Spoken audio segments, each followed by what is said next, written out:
Nos confins do tempo e do espaço, onde a luz dançava em harmonia eterna, existiam os reinos celestiais.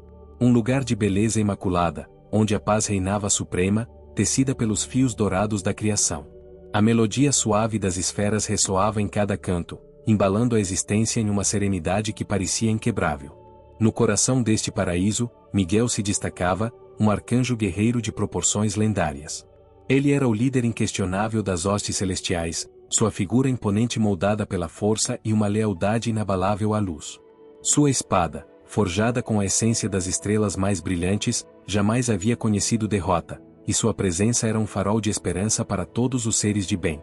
No entanto, mesmo nos domínios da luz mais pura, as sombras começavam a se agitar. Sinais sutis, quase imperceptíveis a princípio, surgiam como rachaduras na perfeição.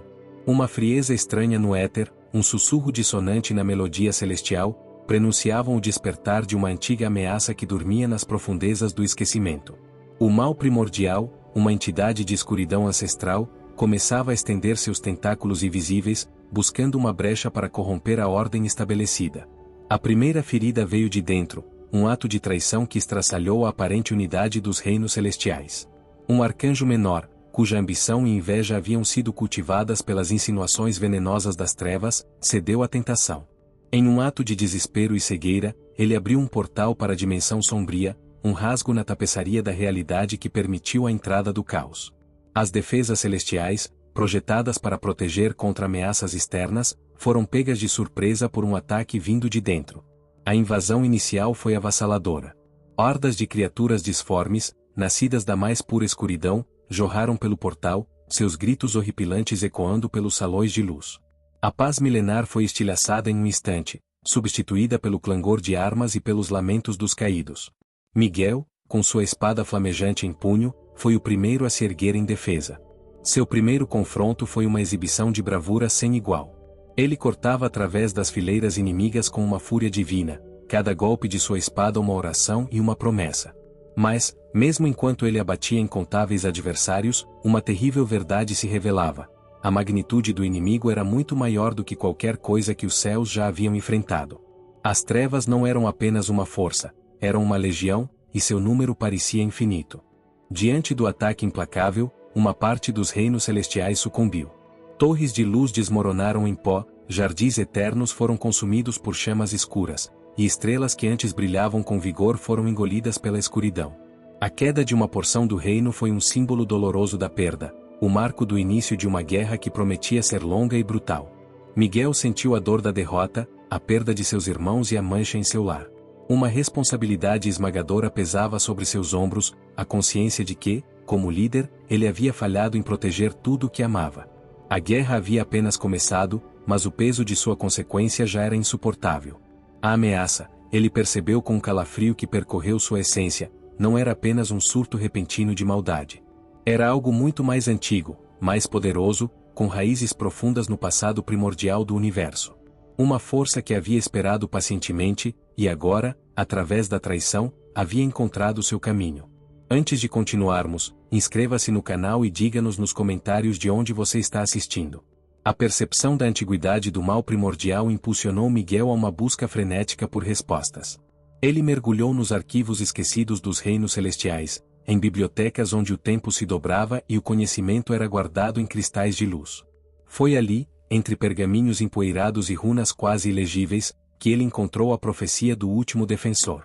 As palavras, gravadas em uma língua ancestral que poucos arcanjos ainda compreendiam, falavam de um campeão que surgiria quando as trevas ameaçassem consumir toda a existência, um ser de luz pura capaz de selar a brecha e restaurar o equilíbrio. Miguel sentiu um arrepio. Seria ele esse defensor? Ou seu tempo já havia passado, obscurecido pela dor da falha inicial? Conforme lia os pergaminhos, flashes de uma era longínqua inundavam sua mente. Ele viu a criação, a dança cósmica que deu origem ao universo, a explosão de luz que moldou estrelas e planetas. E então, a sombra.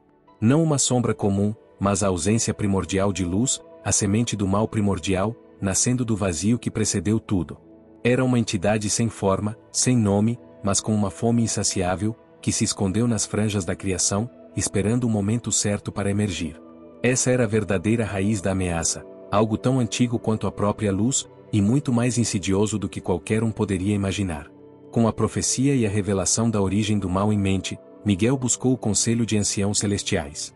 Seres de sabedoria imemorial, suas essências brilhavam com a experiência de incontáveis éons. No entanto, ao ouvir Miguel, seus semblantes se mostraram sombrios.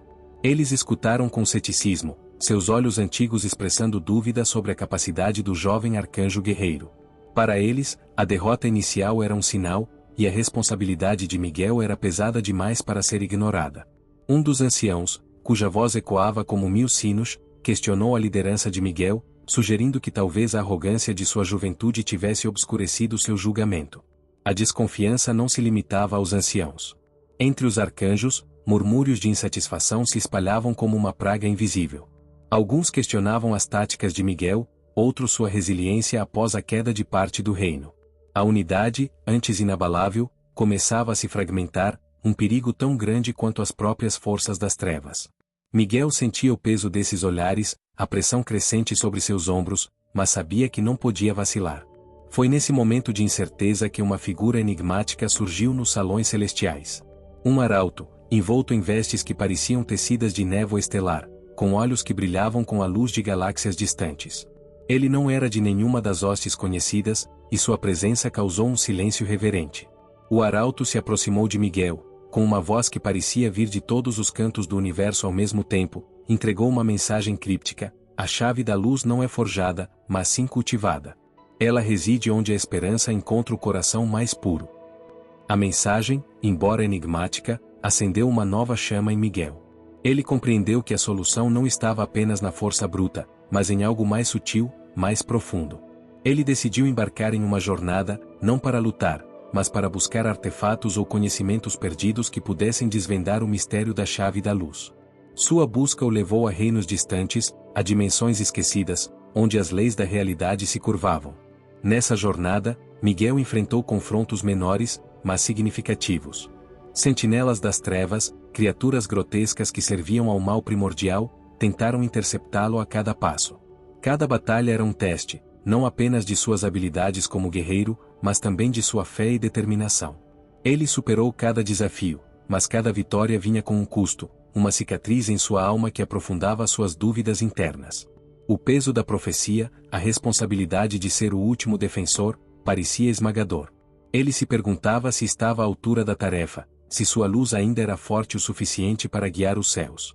Após meses de busca incessante e reflexão profunda, a verdade da mensagem do arauto começou a se manifestar. A chave da luz não era um objeto físico, nem um poder místico a ser empunhado. Era uma linhagem, uma essência que residia em seres humanos puros de coração. Uma revelação que mudaria para sempre a percepção de Miguel sobre a humanidade e o destino dos reinos celestiais. A chave estava na terra, e para protegê-la, ele teria que descer ao mundo dos mortais. Miguel, carregando o fardo da profecia e a revelação sobre a verdadeira natureza da chave da luz, tomou uma decisão monumental. Ele desceria à terra, um reino que, embora belo em sua essência, estava agora cada vez mais imerso em desespero e esquecimento. A descida não foi uma queda, mas uma transição deliberada, um ato de humildade e necessidade. Os reinos celestiais, outrora um farol de ordem e luz, haviam se tornado um campo de batalha, e a terra, com sua fragilidade e imperfeição, guardava a chave para a salvação. Ao pisar no solo terrestre, Miguel sentiu a densidade da existência humana, uma tapeçaria complexa de emoções e experiências. Ele observou a humanidade de perto, uma espécie vibrante e paradoxal. Via seus vícios, a ganância que corroía almas, o ódio que semeava a discórdia, a indiferença que permitia o sofrimento. Mas também testemunhava suas virtudes, o amor incondicional que desafiava a lógica, a compaixão que unia estranhos, a resiliência que florescia em meio à adversidade. Miguel compreendeu que o impacto sutil das trevas não era apenas em grandes cataclismos, mas na erosão silenciosa da esperança, na tentação de ceder ao desespero. O mal primordial não precisava de exércitos para corromper, bastava sussurrar nas mentes e corações dos homens. Sua busca o levou por cidades barulhentas e vilas tranquilas, por paisagens vastas e corações apertados. Ele procurava por uma essência, uma assinatura de luz que ressoasse com as descrições da profecia. Foi em um vilarejo pacato, escondido em um vale verdejante, que ele a encontrou. Uma jovem humana, com olhos que refletiam a profundidade de um lago sereno e um sorriso que parecia afastar as sombras mais densas. Ela era pura de coração, sua alma um farol inconsciente que emitia a energia sutil da chave da luz. Seu nome era Elara. Miguel, assumindo uma forma humana, misturou-se entre os mortais. Ele se aproximou de Elara, não como um arcanjo majestoso, mas como um viajante cansado, um observador silencioso. Ele a observava em suas tarefas diárias, em sua bondade para com os animais, em sua paciência com os mais velhos, em sua curiosidade inata pelo mundo. Ele tentava entender a chave da luz através de seus atos e sua essência, desenvolvendo um apego protetor que ia além de sua missão. A cada dia, a pureza de Elara reforçava a convicção de Miguel de que a esperança da criação repousava em corações como o dela. No entanto, a luz de Elara não passou despercebida. As forças das trevas, sempre vigilantes, também haviam percebido a presença da chave. Uma energia tão potente era um farol para elas, um tesouro a ser corrompido ou destruído. Miguel sentiu a mudança no ar, a intensificação das sombras, a aproximação da ameaça. A caçada havia começado. Os primeiros ataques das trevas na Terra foram sutis, quase imperceptíveis para a maioria dos humanos. Pequenos acidentes inexplicáveis, doenças repentinas, infortúnios que pareciam desafiar a lógica. Mas Miguel sabia a origem. Quando a segurança de Elara foi diretamente ameaçada por criaturas sombrias que se materializavam das sombras, Miguel foi forçado a revelar parte de seus poderes. Não a plenitude de sua glória celestial, mas o suficiente para afastar os atacantes e proteger a jovem. Elara testemunhou flashes de luz e força sobre-humana, momentos que a deixaram confusa, mas também com uma sensação de proteção e um fio de pavor. A partir daquele momento, a vida de Elara mudou. Ela começou a ter visões e sonhos vívidos, imagens de luz e escuridão em conflito, sussurros de vozes antigas e a sensação de uma presença poderosa ao seu redor. Essas experiências, embora a assustassem, também a conectavam a um mundo espiritual que ela nunca soubera existir. A chave da luz dentro dela estava começando a despertar, reagindo à proximidade das trevas e à proteção de Miguel. Miguel sentia a tensão crescente entre sua missão de proteger a chave e o desejo profundo de proteger a vida inocente de Elara. Ele sabia que o destino de Elara estava intrinsecamente ligado ao destino dos reinos celestiais, mas a ideia de usá-la como um meio, por mais nobre que fosse o fim, pesava em sua alma. Ele havia jurado protegê-la, e essa promessa se tornava cada vez mais pessoal. Em um momento de vulnerabilidade, enquanto Miguel se afastava para enfrentar uma incursão maior das trevas, a guarda de Elara foi quebrada. As sombras se fecharam em torno dela, mais rápidas e astutas do que Miguel previra. Elara foi capturada, arrastada para as profundezas da escuridão, seu grito ecoando na noite. Miguel retornou, apenas para encontrar o vazio. O desespero o atingiu como um raio. Ele havia falhado. A sensação de traição, de sua própria incapacidade de protegê-la, queimava em seu ser, uma chama fria de culpa e raiva. A chave da luz, a esperança dos reinos celestiais, estava agora nas mãos do inimigo. Miguel, atormentado pela captura da jovem, sentiu a raiva e a dor crescerem dentro de si, consumindo como um fogo frio. A falha ressoava em cada fibra de seu ser, ecoando as vozes dos anciãos celestiais que um dia duvidaram de sua capacidade. Ele havia prometido protegê-la, e agora Elara estava nas garras das trevas, um farol de luz pura aprisionado na escuridão. A fé de Miguel, antes inabalável, começou a vacilar, as dúvidas se transformando em um veneno lento. Ele questionava seu propósito, sua própria essência como o último defensor. O desespero ameaçava engoli-lo, e por um instante, o arcanjo guerreiro, símbolo de esperança, quase cedeu à melancolia. A linha tênue entre a luz e a escuridão dentro dele parecia se desfazer. Nesse momento de vulnerabilidade, o antigo rival celestial, um arcanjo que sempre invejou a posição e a glória de Miguel, sentiu a brecha. Emergiu das sombras, não para ajudar, mas para semear mais discórdia. Seus sussurros eram veneno, insinuando que a queda de Elara era uma prova da fraqueza de Miguel, de sua inaptidão para liderar.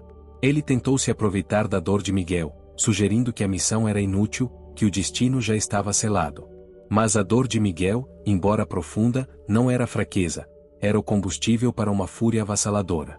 A sugestão de seu rival apenas solidificou a determinação que renascia em seu coração, não o desespero, mas a vingança. Impulsionado por essa sede de retaliação, Miguel ignorou todos os avisos. Ignorou a estratégia, a cautela, a voz da razão que tentava lembrá-lo de sua missão maior. Seus olhos, antes cheios de compaixão, agora ardiam com um fogo gélido e implacável. Ele partiu em uma missão de resgate imprudente, uma investida solitária contra o covil das trevas, movido por uma única e poderosa emoção: resgatar Elara, custe o que custar. O caminho até o covil inimigo era um inferno na terra. Hordas de demônios, criaturas retorcidas e malévolas, ergueram-se para detê-lo. Miguel não hesitou.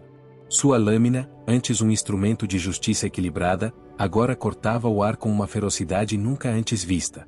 Cada golpe era um lamento, cada demônio abatido era um grito silencioso de sua dor. Ele não lutava com a estratégia de um líder, mas com a selvageria de um leão ferido que protege sua cria. As sombras tremiam diante de sua fúria, os demônios recuavam, mas ele avançava, um rastro de destruição em seu caminho. Enquanto isso, nas profundezas do covil das trevas, Elara estava mantida em cativeiro. As trevas a cercavam, tentando envolvê-la, corromper sua essência, arrancar dela a chave da luz. Mas a pureza de Elara era mais resiliente do que o mal primordial imaginava. Em meio ao medo e à escuridão, algo começou a despertar dentro dela. As visões e sonhos que a atormentavam na terra se intensificaram, transformando-se em uma torrente de energia. A chave da luz não era apenas uma essência, era um poder latente, e o desespero de Elara, a ameaça iminente, estava ativando. Ela sentiu uma força primordial pulsando em suas veias, uma luz interior que as trevas não podiam apagar. Os demônios tentaram de todas as formas corromper Elara, sussurrando mentiras, mostrando-lhe visões distorcidas de desespero e desolação. Mas sua pureza resistia, um escudo inquebrável. A cada tentativa das trevas, a luz dentro dela brilhava mais forte, uma resposta silenciosa e desafiadora. Miguel finalmente rompeu as últimas defesas do covil inimigo. A cena que se apresentou diante dele congelou seu sangue. Elara não estava sendo torturada da forma brutal que ele imaginara. Ela estava em um estado de transe, suspensa no ar, seu corpo irradiando uma luz suave e constante. Mas essa luz, a chave da luz, estava sendo manipulada. Filamentos escuros como tentáculos se conectavam a ela, canalizando sua energia para um vórtice pulsante no centro da câmara. Ela estava sendo usada como um farol, não para a luz, mas para as trevas. O choque cortou a fúria de Miguel. A vingança deu lugar a um horror gelado. A revelação atingiu-o com a força de 1000 trovões. O plano das trevas não era simplesmente capturar a chave da luz para destruí-la ou corrompê-la. Era usá-la.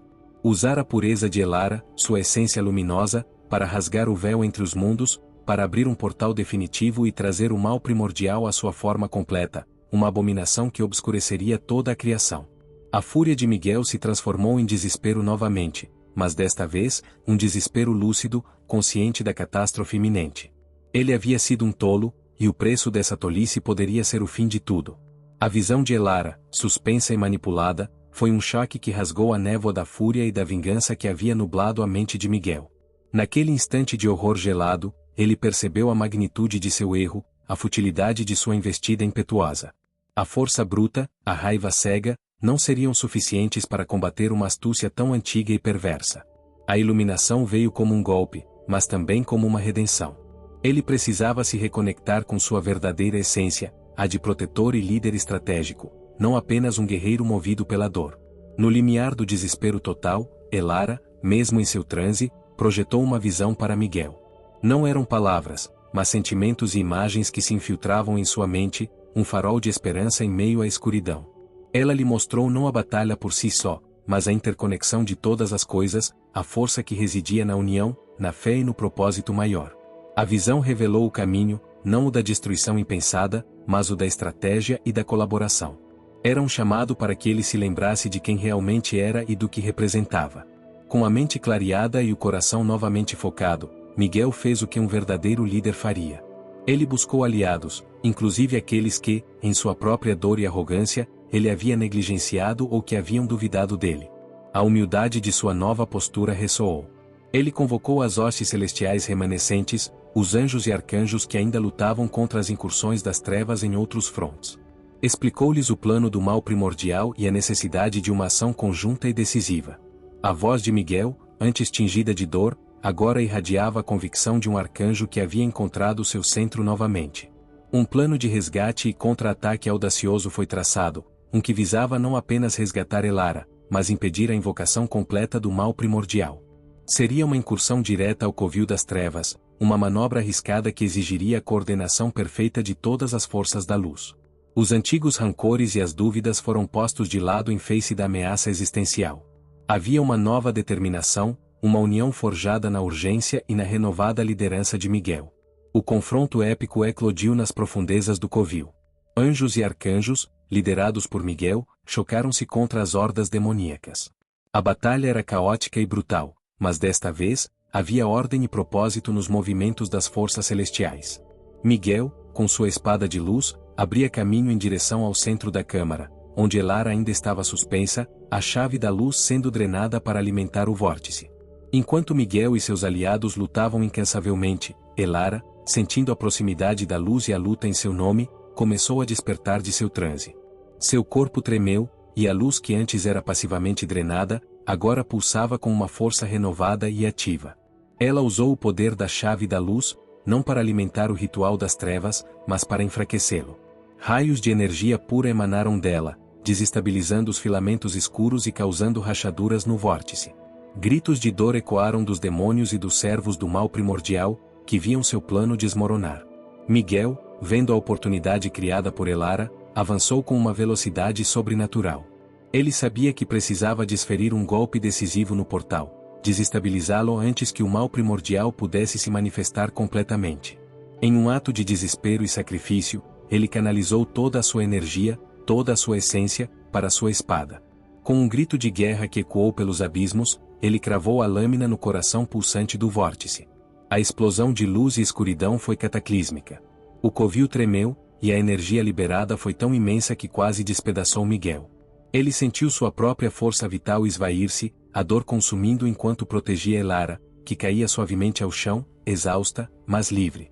O portal se dissolveu em um caos de energia, mas não antes que uma figura colossal e disforme, um fragmento do mal primordial, conseguisse se manifestar parcialmente. Não em sua totalidade, não com todo o seu poder, mas o suficiente para ser uma ameaça existencial. Miguel, à beira da inconsciência, viu a forma grotesca emergir das ruínas do portal. A batalha havia sido vencida, mas a guerra estava longe de terminar. A batalha final se aproximava, e o destino de todos pendia por um fio. O mal primordial, embora gravemente enfraquecido pela intervenção de Miguel e Elara, irrompeu do portal desestabilizado com uma fúria primordial. Não era sua forma completa, mas uma manifestação parcial, um fragmento colossal de escuridão e desespero que começou a ascender, espalhando uma sombra gélida pelos reinos celestiais e pela terra. A presença da entidade era uma mancha na própria tapeçaria da existência, corrompendo a luz e sufocando a esperança. Na terra, o impacto foi imediato e devastador. O céu se tornou cinzento, as plantas murcharam e um medo irracional se apoderou dos corações humanos. Cidades outrora vibrantes foram tomadas pelo caos, pois a essência do mal primordial se infiltrava nas mentes, ampliando a discórdia, a violência e o desespero. Era uma praga invisível, mas palpável, que ameaçava desmantelar a civilização em seu âmago. A humanidade, despreparada para uma ameaça de tal magnitude, sucumbia rapidamente. Miguel, exausto e ferido, mas com a chama da determinação ardendo em seus olhos, levantou-se das ruínas do covil. Ele sentiu a expansão das trevas, o grito silencioso da criação sob ataque. A dor física era insignificante comparada à dor de ver o mundo que jurou proteger sucumbir. Com um esforço monumental, ele reuniu todas as forças celestiais restantes. Anjos e arcanjos, muitos deles feridos e desanimados, olhavam para seu líder, buscando um sinal, uma esperança. Ao seu lado, Elara, agora consciente de seu imenso poder e do papel vital que desempenhava, ergueu-se. A chave da luz não era mais uma carga, mas um farol. Sua presença, serena e poderosa, inspirava os celestiais e acalmava a própria essência de Miguel. Ela se uniu a ele não como uma protegida, mas como uma co-líder, sua luz complementando a força de Miguel. A união dos dois era um símbolo de que a esperança ainda existia, um elo entre o divino e o humano contra a escuridão avassaladora. As batalhas massivas eclodiram em múltiplos frontes, em todos os cantos dos reinos celestiais e da terra. Não era uma única guerra, mas uma miríade de conflitos simultâneos. Legiões de demônios, fortalecidas pela presença do mal primordial, atacavam sem cessar. Anjos e arcanjos lutavam corajosamente, defendendo os últimos bastiões de luz. A escala global do conflito era assustadora, com cada vitória sendo duramente conquistada e cada perda, um golpe no coração da esperança. Nesses momentos de desespero, arcanjos que outrora duvidaram de Miguel, ou que até mesmo o invejaram, encontraram redenção em sua liderança renovada. O antigo rival celestial, vendo a devoção inabalável de Miguel e o sacrifício que ele havia feito, jogou de lado seu rancor e lutou com uma ferocidade surpreendente ao lado de seu antigo adversário. O arrependimento se transformou em lealdade, e a união destas forças antes divididas fortaleceu a resistência. Miguel, com a mente clareada e a sabedoria da experiência, focou sua estratégia em explorar as fraquezas do mal primordial. Ele sabia que a entidade não estava em sua forma completa, portanto, tinha vulnerabilidades. Elara, com sua conexão intrínseca à chave da luz, era fundamental para identificar esses pontos fracos, sua intuição pura guiando as forças da luz. A luta não era apenas de força bruta, mas de inteligência e sincronia. Momentos de camaradagem e sacrifício floresceram em meio à carnificina. Guerreiros celestiais se uniram a raros humanos que, por sua coragem e pureza de espírito, se alinharam com a causa da luz. Eles lutaram lado a lado, uma frente unida contra a escuridão. Cada ato de bravura, cada sacrifício, alimentava a chama da esperança que o mal primordial tentava extinguir. A fé não era apenas uma crença, mas uma arma. Finalmente, através de um esforço coordenado e um sacrifício imenso, Miguel e Elara, juntos, abriram caminho através das hordas demoníacas. A última barreira que protegia a manifestação do mal primordial foi quebrada. O arcanjo e a jovem, um símbolo da união entre o poder celestial e a pureza humana, estavam prontos para o confronto direto. A batalha final estava prestes a começar, o destino de toda a existência aguardando o desfecho. Miguel e Elara, lado a lado, adentraram o espaço onde o mal primordial se manifestava. A atmosfera ali era densa, sufocante, impregnada com a essência do desespero e da corrupção. A entidade, colossal e disforme, revelou sua verdadeira forma, ou o que restava dela, uma massa pulsante de sombras retorcidas, olhos vermelhos flamejantes que pareciam absorver toda a luz e bocas que gritavam silêncios ensurdecedores. Era uma visão aterrorizante, uma aberração que desafiava a própria lógica da criação. O arcanjo sentiu o peso de 1000 eras de maldade sobre si, uma pressão que ameaçava esmagar sua alma. Elara, por sua vez, sentiu a pureza de seu coração ser testada, mas sua determinação permaneceu inabalável. O duelo cataclísmico começou. O mal primordial atacou com tentáculos de escuridão que cortavam o ar como navalhas, tentando engolir Miguel e Elara em seu vazio. Miguel, com sua espada de luz, dançava entre os golpes, defendendo-se e contra-atacando com precisão divina. Cada movimento era um balé mortal, um testemunho de sua maestria como guerreiro. Elara, por sua vez, não era uma mera espectadora. O poder da chave da luz irradiava dela, criando barreiras de energia pura que repeliam as investidas mais violentas do inimigo. Ela não apenas protegia, mas também buscava ativamente o ponto fraco da entidade, sua mente e seu espírito em perfeita sincronia com a luz que fluía através dela. A luta era brutal, um embate de proporções cósmicas que fazia os reinos tremerem. O mal primordial testava os limites de Miguel e Elara, explorando suas fraquezas, tentando semear a dúvida e o medo em seus corações. A entidade zombava, sussurrando antigas mentiras, lembrando Miguel de suas falhas passadas, de seus momentos de desespero e raiva. Mas o arcanjo havia aprendido com seus erros, sua fé, agora, era uma rocha inabalável. Elara, concentrando a energia da chave da luz, lançou um raio de pura essência que não feriu a entidade fisicamente, mas a expôs. Onde a luz a atingiu, a massa de sombras pareceu se desfazer por um instante, revelando um núcleo de vulnerabilidade, uma pequena rachadura na armadura da escuridão. Era o ponto de origem do mal primordial, o lugar onde sua essência estava mais concentrada, paradoxalmente, mais fraca.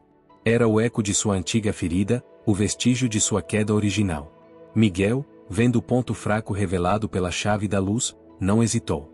Com um grito de guerra que canalizava toda a sua dor, toda a sua esperança e toda a sua fúria justa, ele impulsionou sua espada, imbuída de luz pura, em direção àquele núcleo.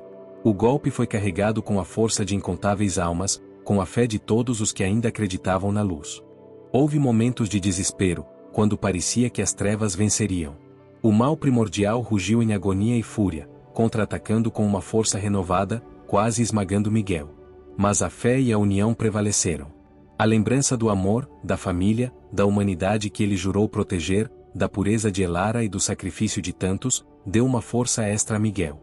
Ele viu os rostos daqueles que dependiam dele, e essa visão acendeu uma chama ainda mais brilhante em seu espírito. No clímax da batalha, com um último esforço monumental, Miguel desferiu o golpe final e decisivo. A espada de luz perfurou o núcleo do mal primordial, e uma explosão de energia irrompeu, não de destruição, mas de purificação. A forma física da entidade começou a se desintegrar, a sombra se dissipando como fumaça ao vento, os gritos silenciando em um murmúrio distante. O arcanjo, exausto e quase sem forças, observou a aniquilação do inimigo. O mal primordial havia sido destruído em sua forma manifestada, mas uma sombra residual, um eco de sua presença, permaneceu. Era uma névoa escura que se retirava, mas não desaparecia completamente, indicando que o mal nunca é totalmente erradicado, apenas contido. A essência do mal primordial, embora enfraquecida e dispersa, ainda existia em algum lugar nos confins do universo, uma lembrança de que a vigilância era eterna. A batalha havia sido vencida, mas a guerra contra a escuridão era um ciclo contínuo, uma dança sem fim entre a luz e a sombra. As sombras recuaram, e a luz, outrora sufocada, começou a retornar aos céus e à terra, tingindo o horizonte com as cores suaves da esperança. Miguel, exausto, com a armadura marcada e a espada ainda vibrando com a energia da batalha, permaneceu de pé, um monumento à resiliência. Seus ombros carregavam o cansaço de uma guerra milenar, mas seus olhos, embora profundos, irradiavam uma vitória silenciosa.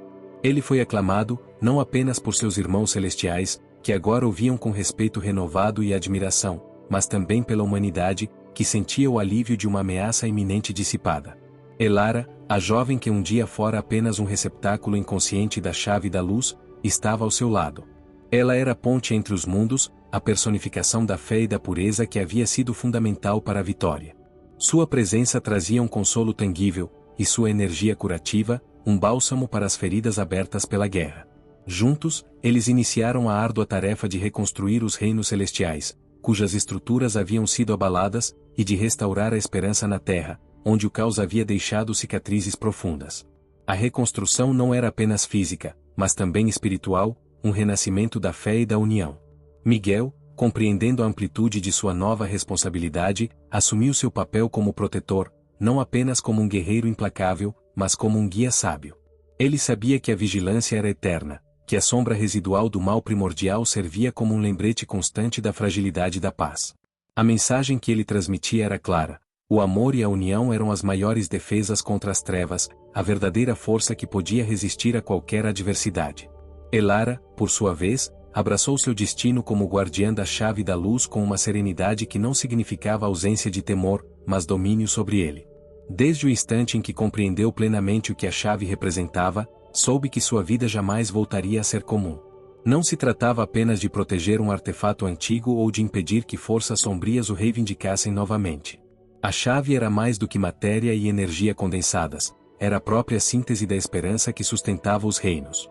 Em seu núcleo pulsavam memórias de eras esquecidas, decisões que moldaram continentes e ecos de vozes que haviam lutado para que a luz não se apagasse. Ela não permitiria que a essência da pureza e da esperança caísse outra vez em mãos movidas por ambição ou corrupção. Aprenderá, com o peso das batalhas passadas, que o mal raramente se apresenta de forma explícita. Ele costuma vestir-se de justificativas nobres, de discursos sedutores, de promessas de ordem e prosperidade. Por isso, sua vigilância não seria apenas física ou mágica, mas também moral. Elara entendia que proteger a chave exigia proteger consciências. Determinada a não repetir os erros do passado, ela rejeitou a ideia de esconder a chave em um único templo inacessível. O isolamento absoluto poderia transformá-la em mito distante, em objeto de lendas exageradas, despertando ainda mais cobiça. Em vez disso, escolheu um caminho mais audacioso: espalhar a influência da luz, torná-la presente, tangível e integrada ao cotidiano dos reinos. Assim nasceram os santuários de luz. Os primeiros foram erguidos nas montanhas do norte, onde o vento parecia carregar sussurros antigos e as rochas guardavam inscrições quase apagadas pelo tempo. Ali, cristais extraídos das profundezas da terra foram energizados pela chave, formando torres translúcidas que captavam a luz do sol e a redistribuíam em vibrações sutis. Não eram feixes cegantes, mas pulsações suaves que penetravam o solo, purificavam correntes subterrâneas e estabilizavam fluxos mágicos instáveis. Depois vieram os santuários das florestas ancestrais, construídos em harmonia com as árvores centenárias. Nenhum tronco foi derrubado, nenhuma raiz foi violentada. Pelo contrário, as estruturas foram integradas ao ambiente, como se sempre tivessem pertencido àquele lugar. A energia da chave ali se manifestava de forma diferente, promovia crescimento acelerado de áreas devastadas, restaurava a vitalidade da fauna e fortalecia espíritos guardiões que haviam enfraquecido durante os conflitos. Nas cidades humanas, os santuários assumiram uma aparência mais discreta. Integrados às praças centrais ou às academias de conhecimento, tornaram-se pontos de encontro, reflexão e aprendizado. Pessoas comuns podiam aproximar-se, sentir a serenidade que emanava do local e recordar que a luz não era privilégio de poucos escolhidos. Era herança coletiva. Elara supervisionou cada etapa dessas construções. Não delegava decisões essenciais sem antes ponderar profundamente. Seu conhecimento das antigas escrituras, somado à intuição refinada pelas provações que enfrentará, guiava suas escolhas. Ela percebia nuances energéticas que outros ignoravam. Sentia quando um local era propício ou quando correntes invisíveis exigiam ajustes específicos. Com o avanço dos santuários, tornou-se evidente que seria necessário estabelecer uma governança sólida. Assim surgiu o novo conselho, formado por celestiais e humanos em igual número. A decisão foi ousada e, para alguns, arriscada. Durante séculos, os celestiais haviam se considerado guardiões superiores, enquanto os humanos eram vistos como protegidos frágeis ou imprevisíveis. Elara rompeu esse paradigma ao afirmar que o equilíbrio verdadeiro só seria possível se ambas as perspectivas fossem ouvidas. As primeiras reuniões foram tensas. Havia desconfiança acumulada, memórias de decisões unilaterais e ressentimentos silenciosos. Contudo, a presença constante da energia da chave, irradiada nos salões onde se reuniam, criava um ambiente propício à honestidade. Sua liderança era firme, mas baseada no exemplo. Ela ouvia antes de falar, analisava antes de julgar. Quando surgiam impasses, lembrava a todos do propósito maior: preservar a harmonia e evitar que a história se repetisse. Repetia frequentemente que a luz não deve ser usada para subjugar as trevas com arrogância, mas para transformá-las com sabedoria. Enquanto isso, os efeitos da presença dos santuários tornavam-se perceptíveis. Regiões antes marcadas por instabilidade mágica apresentavam sinais de estabilização. Conflitos locais diminuíam à medida que comunidades encontravam novos espaços de diálogo. Até mesmo aqueles que se mantinham céticos não podiam negar que algo estava mudando. Ainda assim, Elara mantinha vigilância constante. Em suas meditações diante da chave da luz, ela mergulhava em estados profundos de contemplação. Sentia as correntes energéticas que atravessavam os reinos, identificava pontos de tensão e antecipava possíveis desequilíbrios. Não eram visões fixas de futuro, mas percepções de probabilidades. Cada escolha coletiva poderia fortalecer ou enfraquecer o caminho da luz. Ela instituiu rituais periódicos de renovação energética nos santuários. Guardiões treinados realizavam harmonizações, alinhando cristais e recalibrando frequências. Esses rituais não eram meras formalidades, eram momentos de reafirmação do compromisso assumido por todos. A cada ciclo completado, reforçava-se a consciência de que a luz exige manutenção ativa. Aos poucos, uma nova geração começou a crescer sob essa influência constante. Crianças visitavam os santuários como parte de sua formação, aprendendo desde cedo que o equilíbrio não é garantido por força bruta, mas por escolhas conscientes. Jovens aspirantes a guardiões recebiam treinamento não apenas físico, mas também ético e emocional. Elara fazia questão de que compreendessem a diferença entre poder e responsabilidade. Havia noites em que o peso da missão parecia esmagador. Quando os ventos uivavam sobre as torres cristalinas e sombras se alongavam sob a lua, ela recordava os momentos mais sombrios do passado. Lembrava-se das falhas, das perdas, das consequências de decisões precipitadas. Mas, em vez de permitir que essas memórias a enfraquecessem, usava-as como combustível para permanecer alerta. Elara sabia que o mal raramente anuncia seu retorno com alarde. Ele se infiltra em pequenas concessões, em justificativas aparentemente inofensivas, em discursos que priorizam eficiência acima de ética. Por isso, incentivava o conselho a examinar cada proposta com profundidade. Transparência tornou-se princípio fundamental. Com o passar dos anos, os santuários passaram a ser vistos como parte natural da paisagem dos reinos. Viajantes orientavam-se por suas torres luminosas. Agricultores agradeciam pela fertilidade restaurada do solo. Curadores relatavam que enfermidades espirituais tornavam-se menos frequentes nas regiões próximas às estruturas energizadas. Mesmo assim, Elara jamais confundiu progresso com invulnerabilidade. O equilíbrio alcançado ainda era delicado. Forças adormecidas poderiam despertar se encontrassem brechas. Por isso, além da proteção externa, ela investia na transformação interna das comunidades.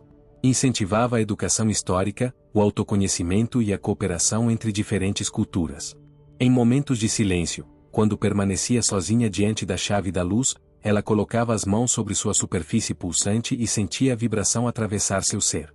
Ali, encontrava não apenas energia, mas confirmação de propósito.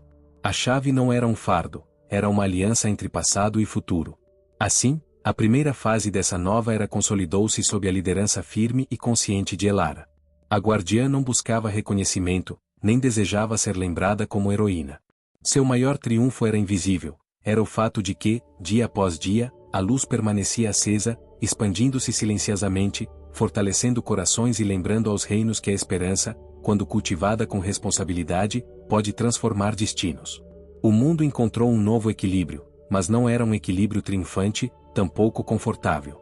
Era um estado construído com esforço contínuo, sustentado por escolhas conscientes e pela lembrança viva do que havia sido enfrentado.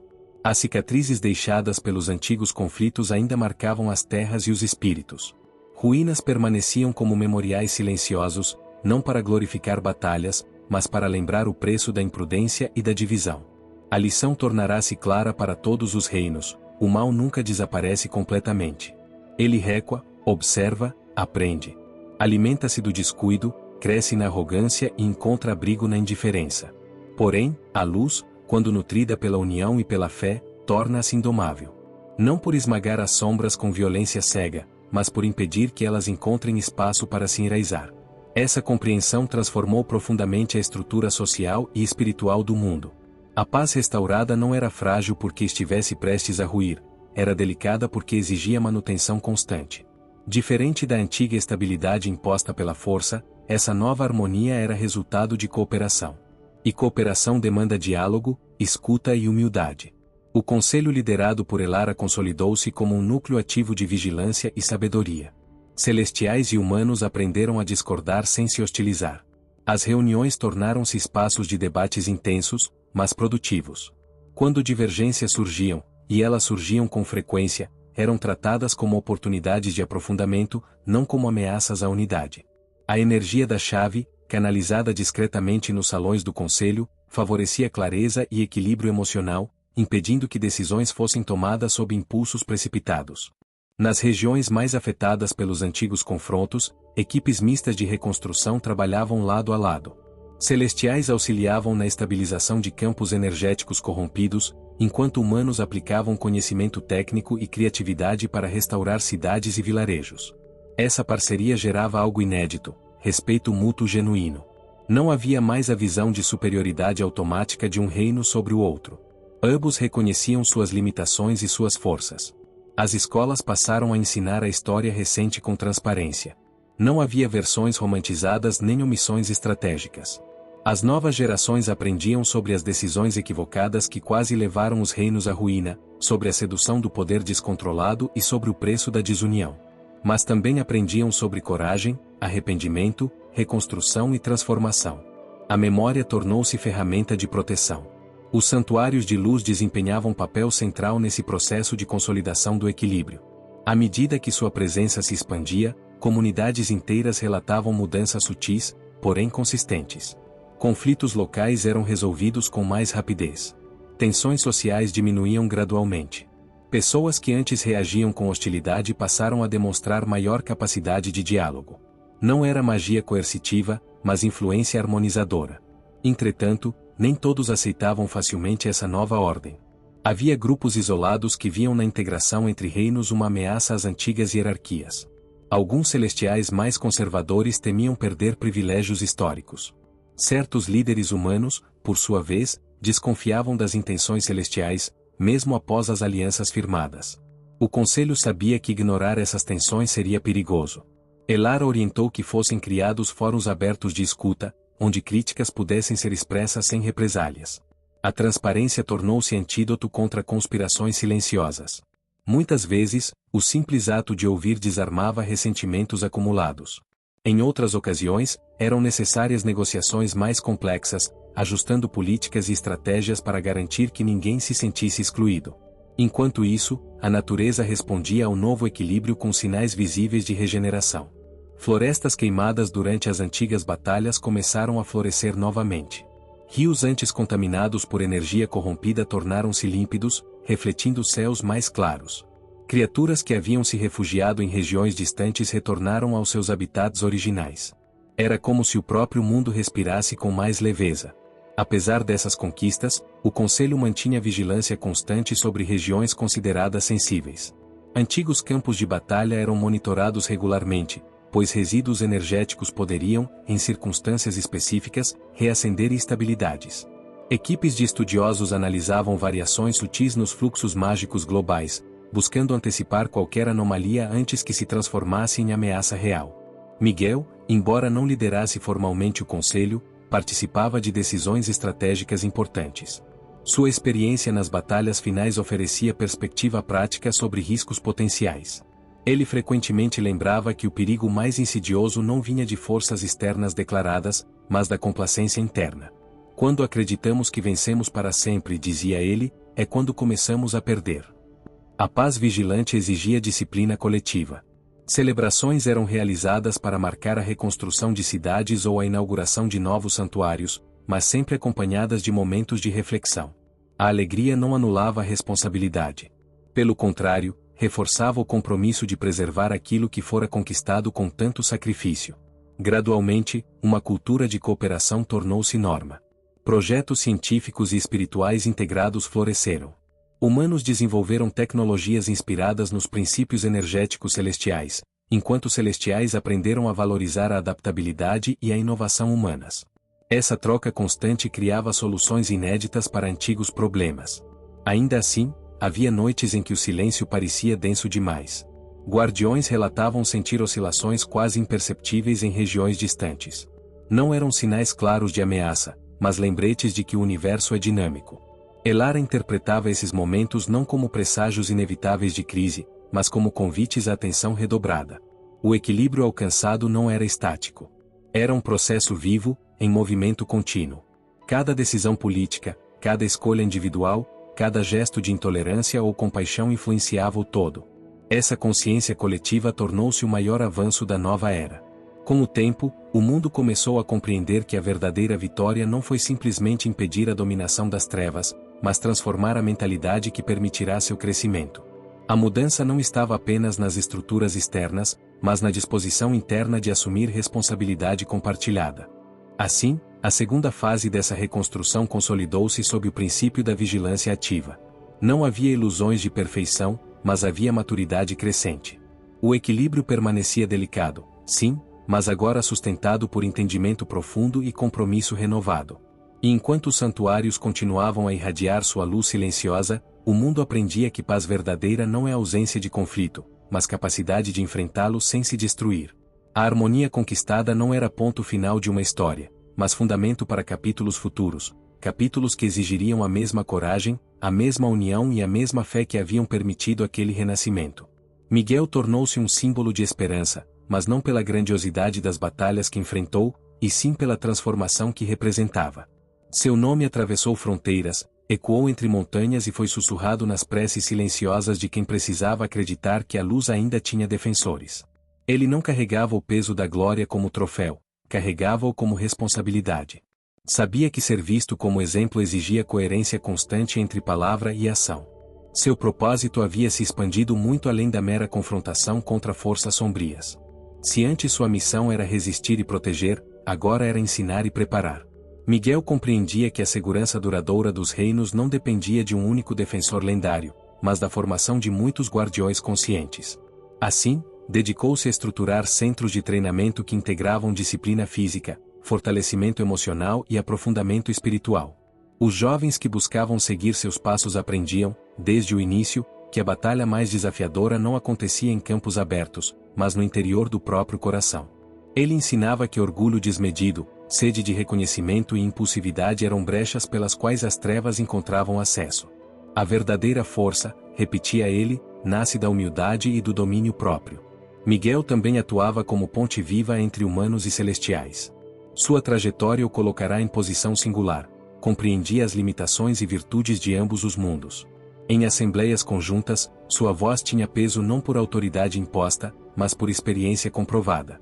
Ele lembrava aos celestiais que a humanidade possuía resiliência e criatividade extraordinárias.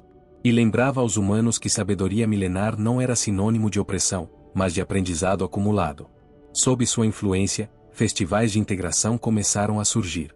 Nessas celebrações, não se exaltavam vitórias militares, mas a cooperação conquistada. Músicas humanas misturavam-se a cânticos celestiais. Tecnologias inovadoras eram apresentadas ao lado de práticas espirituais ancestrais. Essa convivência gerava admiração mútua e dissolvia preconceitos antigos. Ainda assim, Miguel jamais permitiu que sua figura se tornasse objeto de idolatria cega. Recusava títulos grandiosos que o distanciassem do povo. Caminhava entre mercados, conversava com artesãos, ouvia agricultores e aprendia com sábios idosos. Sua proximidade reforçava a ideia de que a luz não pertence a heróis isolados, mas à coletividade. Com o passar do tempo, histórias começaram a circular sobre crianças que demonstravam sensibilidade incomum à energia dos santuários. Algumas relatavam sonhos vívidos nos quais a chave da luz pulsava como estrela distante. Outras demonstravam capacidade intuitiva de perceber desequilíbrios sutis no ambiente. O conselho observava esses relatos com cautela e esperança.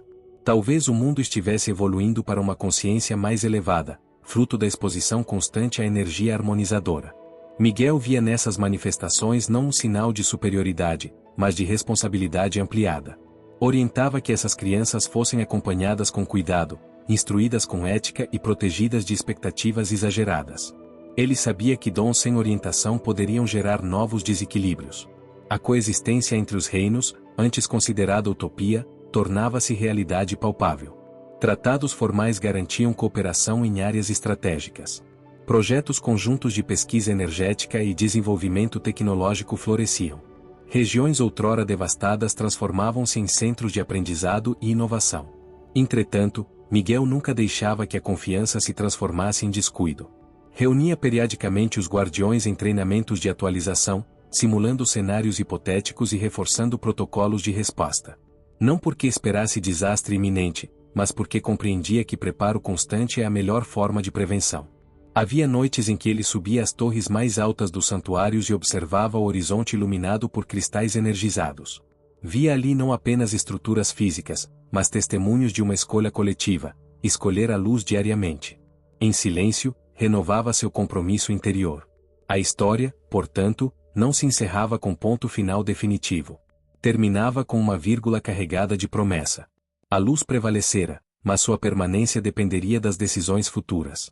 A luta interna e externa pela manutenção desse brilho continuaria, talvez sob formas diferentes, talvez com desafios inesperados. O legado de Miguel, o último defensor, não residia apenas nas batalhas vencidas, mas na cultura de responsabilidade que ajudou a consolidar. Ele transformou o conceito de defesa. Proteger não era apenas combater ameaças, mas cultivar virtudes que impedem seu surgimento. E Elara, guardiã da chave, permanecia firme em sua missão paralela e complementar. Enquanto Miguel formava defensores e fortalecia pontes entre os povos, ela assegurava que a fonte da luz permanecesse pura e alinhada ao propósito original. Entre ambos existia compreensão silenciosa, uma parceria que dispensava declarações grandiosas. Sob céus que já testemunharam ruína e renascimento, o mundo avançava. Não era perfeito. Não era imune a riscos. Mas estava desperto. E essa consciência coletiva tornava-se sua maior fortaleza. Assim, enquanto os santuários brilhavam como constelações espalhadas pela terra e os reinos aprendiam a caminhar juntos, a promessa permanecia viva. Mesmo nas mais profundas trevas, a luz sempre encontrará um caminho para brilhar, desde que haja corações dispostos a sustentá-la.